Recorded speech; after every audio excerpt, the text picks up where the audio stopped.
Hello students, good morning, जय हिंद। मैं Vipin sir और जीविका केमिस्ट्री क्लासेस में आपका एक बार फिर से स्वागत है। हेलो स्टूडेंट्स, आप पढ़ रहे हैं class 12th chapter number 10 chemistry का, ठीक है ना।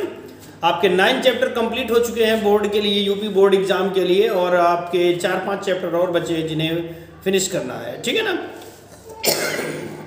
तो आप लोग बने रहिए हमारे यूट्यूब चैनल जीविका केमिस्ट्री क्लासेस पर, और आपकी बोर्ड एग्जाम की तैयारी घर बैठे बड़ी आसानी से फ्री में तैयारी हो जाएगी आपकी, ठीक है ना। बस आपको करना क्या है कि आपको वीडियो को अंत तक देखना है, और अगर वीडियो पसंद आए तो लाइक कर देना, शेयर कर देना, और अगर कहीं कोई प्रॉब्लम होती है तो आप हमें कमेंट बॉक्स में पूछ सकते हैं, ठीक है ना। आज का टॉपिक है आपके चैप्टर नंबर 10 से 8 पार्ट आपके पास आ चुके हैं, 8 वीडियोज़ आपको दिए जा चुके हैं, जिसमें से अभी आपको आज आप जो पढ़ने जा रहे हैं वो पार्ट 9 है, ठीक है ना। पार्ट 9 आप पढ़ने जा रहे हैं क्लास 12th का चैप्टर नंबर 10 हैलोएल्केन्स एंड हैलोएरीन्स का, जिसका कंपाउंड है क्लोरोबेंजीन, ठीक है ना। सेंटर हेडिंग डालेंगे क्लोरोबेंजीन, सेंटर हेडिंग डालेंगे क्लोरोबेंजीन, और इसमें लिखते हैं अणुसूत्र, अणुभार, ठीक है, और यहां पर लिखेंगे संरचना सूत्र, ठीक है। अणुसूत्र क्या होता है? C6H5Cl। क्या होता है बेटे? C6H5Cl, ये इसका अणुसूत्र होता है, ठीक है ना। अणुभार की बात करें तो अणुभार कितना होता है? तो अणुभार होता है 1112.5, 112.5। संरचना सूत्र अगर हम देखते हैं तो कुछ इसका इस तरीके से संरचना सूत्र होता है। बेंजीन रिंग पे एक क्लोरीन परमाणु जुड़ा होता है, जिससे बन जाता है क्लोरोबेंजीन। क्या बनता है? क्लोरोबेंजीन बनता है, ठीक है ना। अब हम लिखते हैं यहाँ पर, ये हमारी जनरल इंट्रोडक्शन हो गई। इतना देने से आपका एक्स्ट्रा ऑर्डिनरी पता चलती है, और आपके बोर्ड एग्जाम में मार्क्स कुछ अच्छे आने के चांसेस बढ़ जाते हैं, ठीक है ना। हम चलते हैं, हेडिंग डालेंगे बनाने की विधियां, ठीक है ना। क्या डाला हेडिंग? बनाने की विधियां, यानी किस प्रकार से हम इसको बनाते हैं, किस प्रकार से हम इसे प्रिपेयर करेंगे, उसके बारे में अध्ययन करना है। तो हेडिंग बनती है बनाने की विधियां। तो देखिएगा, बनाने की विधियों में नंबर 1 पर प्रयोगशाला विधि दी गई है। प्रयोगशाला विधि, ठीक है ना। क्या दी गई है? प्रयोगशाला विधि दी गई है, ठीक है। प्रयोगशाला विधि में क्या लिखना है आपको कि प्रयोगशाला में बेंजीन डाइएजोनियम क्लोराइड, ठीक है ना। प्रयोगशाला में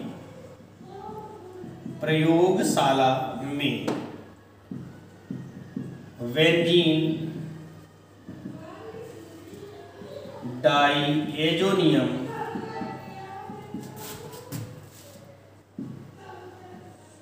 प्रयोगशाला में benzene diazonium chloride, benzene diazonium chloride अणुसूत्र होता है इसका C6H5N2+Cl-। ये होता है बेंजीन डाइएजोनियम क्लोराइड, ठीक है ना। क्लोराइड को क्यूप्रस क्लोराइड को क्यूप्रस क्लोराइड, सूत्र होता है CuCl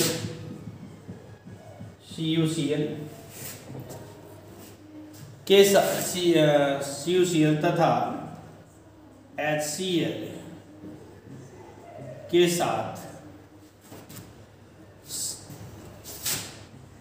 60 डिग्री सेंटीग्रेड पर गर्म करने पर, 60 डिग्री सेंटीग्रेड पर गर्म करने पर क्लोरोबेंजीन प्राप्त होती है, ठीक है ना। देखिए क्या लिखा आपने कि प्रयोगशाला में बेंजीन डाइएजोनियम क्लोराइड, प्रयोगशाला में बेंजीन डाइएजोनियम क्लोराइड को क्यूप्रस क्लोराइड उत्प्रेरक की उपस्थिति में HCl के साथ 60 डिग्री सेंटीग्रेड पर 60 डिग्री सेंटीग्रेड पर गर्म करने पर क्लोरोबेंजीन प्राप्त होता है। तो देखिए समीकरण हम बनाते हैं। ये हमारा N2Cl है, यानी बेंजीन डाइएजोनियम क्लोराइड है। क्या है? बेंजीन डाइएजोनियम क्लोराइड, ठीक है ना। इसको ना क्यूप्रस क्लोराइड और HCl की उपस्थिति में 60 डिग्री सेंटीग्रेड पर गर्म करना है। बस मात्र गर्म करने से ही हमें chlorobenzene plus N2, chlorobenzene plus nitrogen यानी क्लोरोबेंजीन हमें प्राप्त हो जाता है। क्या प्राप्त हो जाता है? क्लोरोबेंजीन हमें प्राप्त हो जाता है। ये रही क्लोरोबेंजीन बनाने की प्रयोगशाला विधि नंबर 1 विधि, ठीक है ना। आपकी समझ में आ गया होगा। एक बार फिर से दोहरा लेते हैं। प्रयोगशाला में बेंजीन डाइएजोनियम क्लोराइड को क्यूप्रस क्लोराइड तथा HCl की उपस्थिति में या HCl के साथ 60 डिग्री सेंटीग्रेड पर गर्म करने पर क्लोरोबेंजीन प्राप्त होता है। यह हमारा समीकरण हो जाएगा। अब हम इसको साफ कर देते हैं।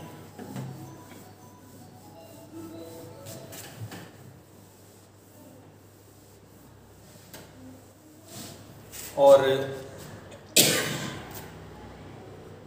विधि नंबर 2 हम चलते हैं। विधि नंबर 2 में क्या है कि बेंजीन की क्रिया क्लोरीन से कराने पर क्लोरोबेंजीन प्राप्त होता है। बेंजीन की क्रिया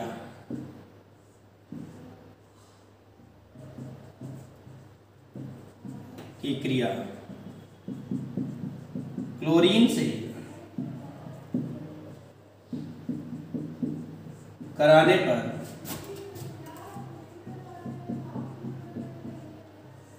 क्लोरोबेंजीन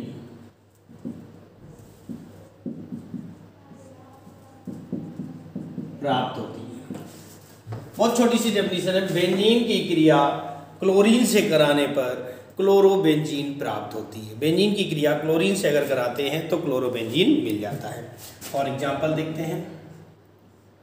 इसका अणुसूत्र संरचना सूत्र बेंजीन हो गया। इसकी क्रिया क्लोरीन से कराएंगे तो हमें मिल जाता है क्लोरोबेंजीन यानी Cl प्लस HCl, ठीक है ना। इस तरह से हमें बड़ी आसानी से क्लोरोबेंजीन प्राप्त हो जाता है। अथवा इस सूत्र को हम C6H6 लिख सकते हैं plus Cl2 C6H5Cl plus HCl। इस प्रकार से भी हम इसे दर्शा सकते हैं, प्रदर्शित कर सकते हैं, ठीक है ना। तो इस प्रकार से भी हम इसको लिख सकते हैं। विधि नंबर 3 है। विधि नंबर 3 में देखिए फिनॉल की क्रिया PCl5 से फास्फोरस पेंटाक्लोराइड नाम होता है। फास्फोरस पेंटाक्लोराइड PCl5 से कराने पर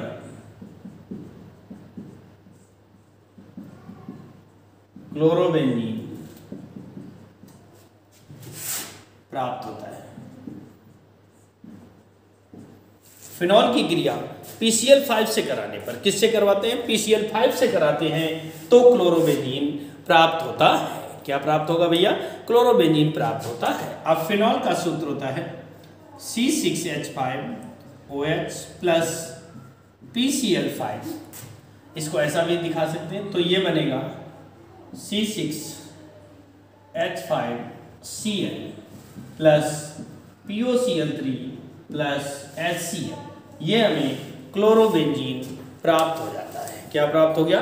क्लोरोबेंजीन प्राप्त हो गया। फिनॉल की क्रिया PCl5 से कराने पर क्लोरोबेंजीन प्राप्त होता है। साथ में ये POCl3 है, phosphorus oxy trichloride plus hydrochloric अम्ल हमें प्राप्त हो जाता है, ठीक है।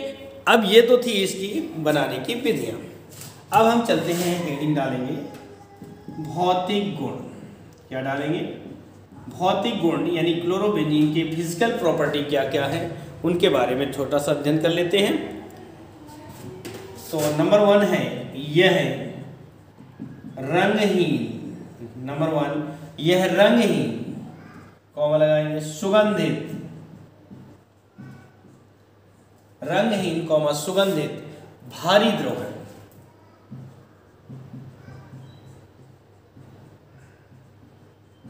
रंगहीन सुगंधित कॉमा भारी द्रव है, ठीक है ना। नंबर 2 पर, ये तो पहला पॉइंट हो गया, रंगहीन होती, कोई कलर नहीं होता, सुगंधित, स्मेल अच्छी आती है और जल से भारी है, इसलिए इसको कहते हैं भारी द्रव। नंबर 2 है जल में अविलेय है, जल में अविलेय है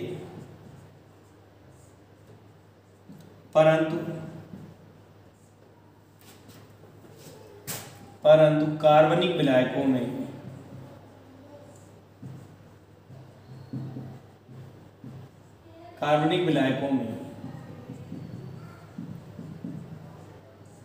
विलेय, जल में अविलेय है, जल में नहीं घुलती लेकिन कार्बनिक विलायकों में घुल जाती है। अब कार्बनिक विलायक कौन कौन से होते हैं, आपने अभी पीछे पढ़ा था, कौन कौन से, क्लोरोफॉर्म, बेंजीन, ईथर, एल्कोहल, ये सब क्या है, कार्बनिक विलायक जिनमें ये घुल जाती है, ठीक है ना।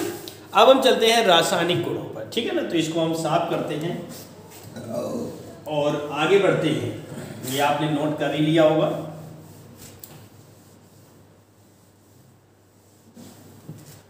और हेडिंग डालेंगे रासायनिक गुण, रासायनिक गुण।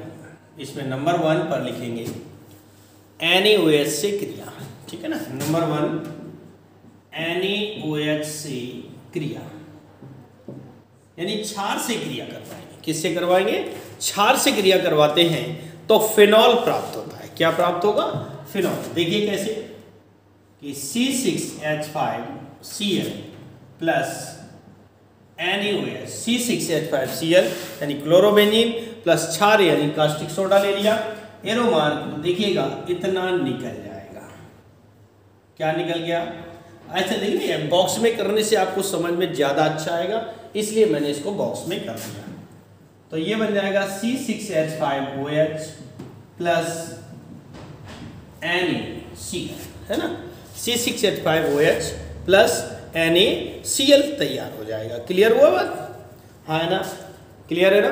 तो ये हमें सोडियम हाइड्रोक्साइड से क्रिया कराने से फिनॉल प्राप्त होता है। क्या मिलता है, फिनॉल प्राप्त होता है। नंबर 2 पर है मैग्नीशियम धातु से क्रिया, नंबर 2 पर होगा, ठीक है। सेकंड पॉइंट है Mg धातु से क्रिया। मैग्नीशियम धातु से क्रिया करेंगे तो ग्रिग्नार्ड अभिकर्मक बनता है। क्या बनता है बेटे, C6H5Cl प्लस Mg बन जाएगा C6H5MgCl, है ना। C6 योगात्मक यौगिक कोई चीज बाहर नहीं गई, इसका नाम है ग्रिग्नार्ड अभिकर्मक। क्या नाम है, ग्रिग्नार्ड अभिकर्मक नाम है इसका, ठीक है ना। अब हम चलते हैं आगे, यानी कि पॉइंट नंबर 3 पर। थर्ड नंबर है कि इसकी क्लोरीन से क्रिया करवाते हैं, क्लोरीन से क्रिया, ठीक है ना। अगर हम क्लोरीन से क्रिया करवाते हैं तो क्या बनता है, देखिए थोड़ा सा लैंग्वेज लिखेंगे, आर्थो व para die chloro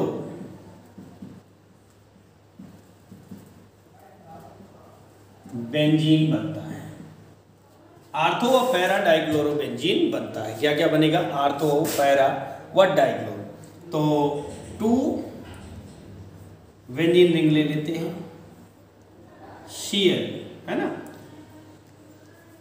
plus Cl2 से क्रिया करवाते हैं तो क्या बनेगा,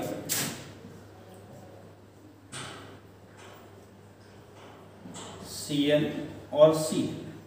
अब ये आर्थो पोजीशन पे है, यहां देखिए आर्थो होता है, मेटा होता है, पैरा होता है, ortho Meta para, ortho Meta para. तो ये आर्थो हो जाएगा तो आर्थो डाइक्लोरो बेंजीन, इसका नाम होगा आर्थो डाइक्लोरो बेंजीन, ठीक है ना। अथवा दूसरा नाम भी हो सकता है, क्या हो सकता है, 1,2 डाइक्लोरो बेंजीन, ठीक है, प्लस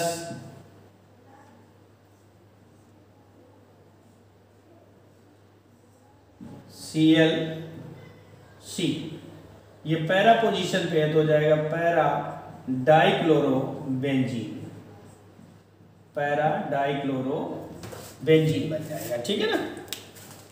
ये 3 पॉइंट हो गए रासायनिक गुणों में, जिसमें आपका हो गया पैरा, आर्थो व पैरा, यानी आर्थो पोजीशन पे जुड़ेगा तो आर्थो डाइक्लोरो और पैरा पोजीशन पे जुड़ेगा तो पैरा डाइक्लोरो बेंजीन प्राप्त हो जाएगा।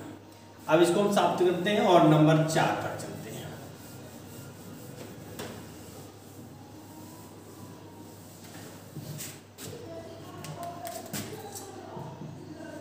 नंबर 4 है नाइट्रीकरण।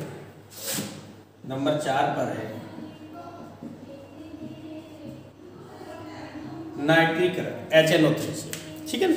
नाइट्रीकरण बेटा हमेशा नाइट्रिक एसिड और सल्फ्यूरिक एसिड की प्रेजेंस में होता है, नाइट्रिक एसिड और सल्फ्यूरिक एसिड की प्रेजेंस में होता है। तो देखिए क्या बनता है, बेंजीन रिंग लेते हैं, Cl2 प्लस HNO3, ठीक है ना। अगर इसको बैलेंस ना करें तो भी कोई प्रॉब्लम नहीं है। और कंसंट्रेट H2SO4 लेते हैं, बनेगा आर्थो नाइट्रोक्लोरोबेंजीन Cl और आर्थो पोजीशन पे NO2 लग जाएगा, क्या लग जाएगा, NO2, तो नाम हो जाएगा आर्थो, और आर्थो को O से लिख देते हैं, आर्थो नाइट्रोक्लोरोबेंजीन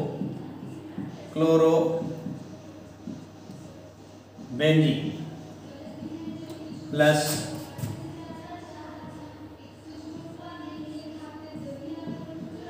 Cl NO2, ये हो जाएगा पैरा नाइट्रो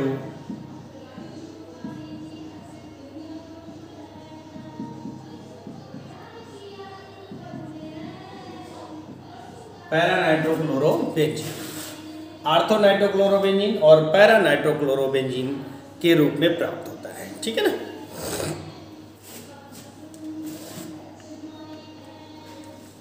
नंबर 5 पर चलते हैं,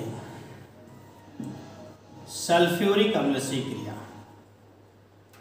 सल्फ्यूरिक अम्ल से क्रिया, या फिर इसी को कह सकते हैं सल्फोनीकरण।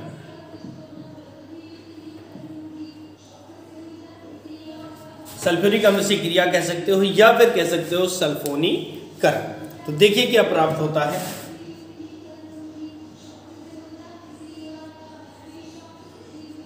Cl प्लस H2SO4, ठीक है ना। H2SO4 से अब क्रिया कराने पर क्या बनता है,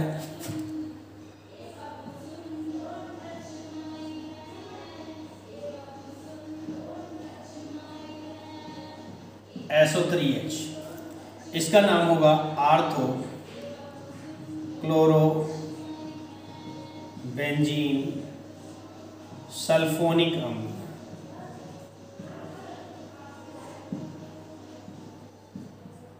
क्या नाम हुआ, आर्थोक्लोरोसल्फोनिक बेंजीन, आर्थोसल्फोनिक क्लोरोबेंजीन या आर्थोक्लोरोबेंजीन सल्फोनिक अम्ल, सीधा करके पढ़ सकते हैं, ठीक है ना।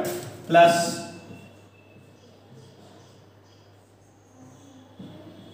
Cl SO3H, ये बन जाएगा पैरा क्लोरो बेंजीन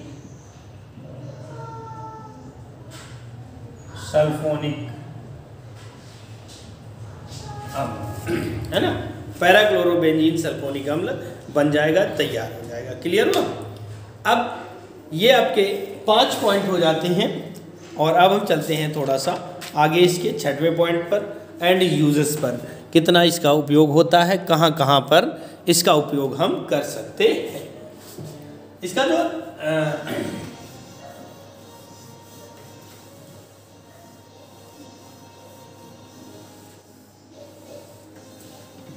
ठीक है ना, इसके बाद में एक बहुत ही महत्वपूर्ण अभिक्रिया आने वाली है जो अक्सर पेपर में पूछी जाती रहती है, बहुत पूछी जाती है।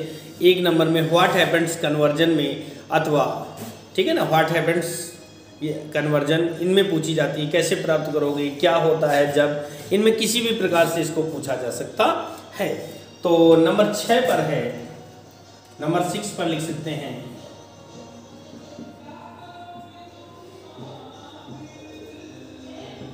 क्लोरल से क्रिया। क्लोरल से क्रिया करवाते हैं तो देखिए DDT बनता है। क्या बनता है? DDT, डाइक्लोरो डाइफेनिल ट्राइक्लोरोएथेन प्राप्त होता है। अब हम देखते हैं क्लोरल से क्रिया कैसे करवानी है, ठीक है। तो CCl3CHO ये क्लोरल होता है। अभी आपने क्लोरोफॉर्म बनाने की प्रयोगशाला विधि में क्लोरल प्राप्त हुआ था। कैसे मिला था वो भी आपने लिखा था, समीकरण में देख सकते हैं, ठीक है। अब इसको ध्यान से देखिएगा, बहुत समझ में आ जाएगा। अगर आप वीडियो के अंत तक बने रहेंगे तो केमिस्ट्री बिल्कुल आपको चुटकियों में समझ में आएगी और चुटकियों में आप यूपी बोर्ड एग्जाम बड़े आसानी से अच्छे मार्क्स के साथ पार कर सकते हैं, ठीक है ना, अच्छे मार्क्स के साथ पार कर सकते हैं। तो हम क्लोरल की क्रिया करवाने वाले हैं क्लोरोबेंजीन से।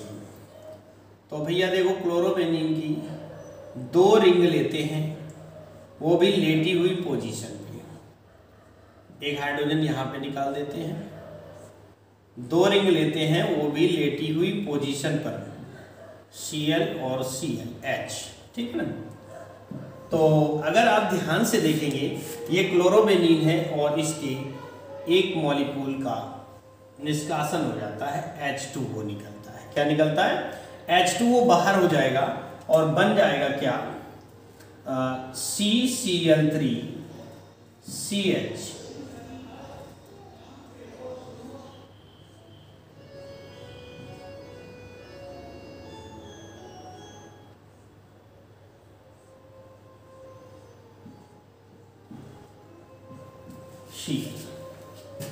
प्लस आपका H2, ठीक है ना, प्लस आपका H2O हो जाएगा। अब इसका शॉर्ट में नाम है भैया DDT। DDT पूरा नाम है डाइक्लोरो। डाइक्लोरो कहां से आया? क्लोरीन के कितने लगे हुए हैं? 2 मॉलिक्यूल्स लगे, 2 एटम लगे हुए हैं क्लोरीन के, इसलिए ये बन गया डाइक्लोरो। डाइफेनिल,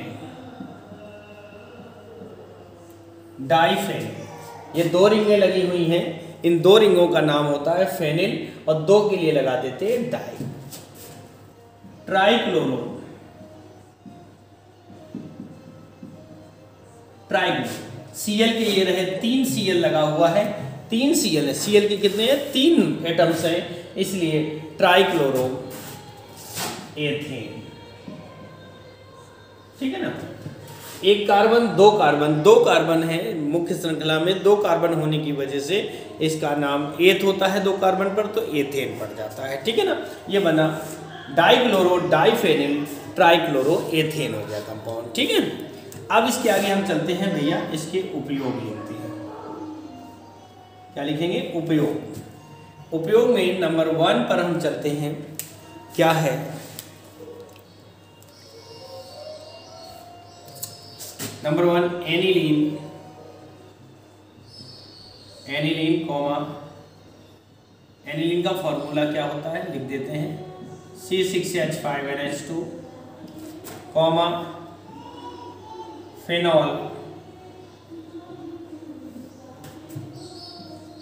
फिनॉल फॉर्मूला होता है C6H5OH K।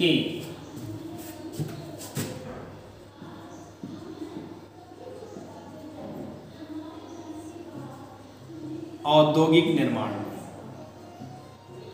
के औद्योगिक निर्माण में इसका प्रयोग होता है, ठीक है। नंबर 2 पर है, नंबर 2 है, सेकेंड पॉइंट पे आता है DDT के निर्माण में। DDT के निर्माण में इसका प्रयोग किया जाता है, यानी DDT क्या है, ये आपके सामने है, डाइक्लोरो डाइफेनिल ट्राइक्लोरोएथेन के निर्माण में इसका प्रयोग किया जाता है। और नंबर 3 पर है, नंबर 3 पर है कीटनाशक के रूप में।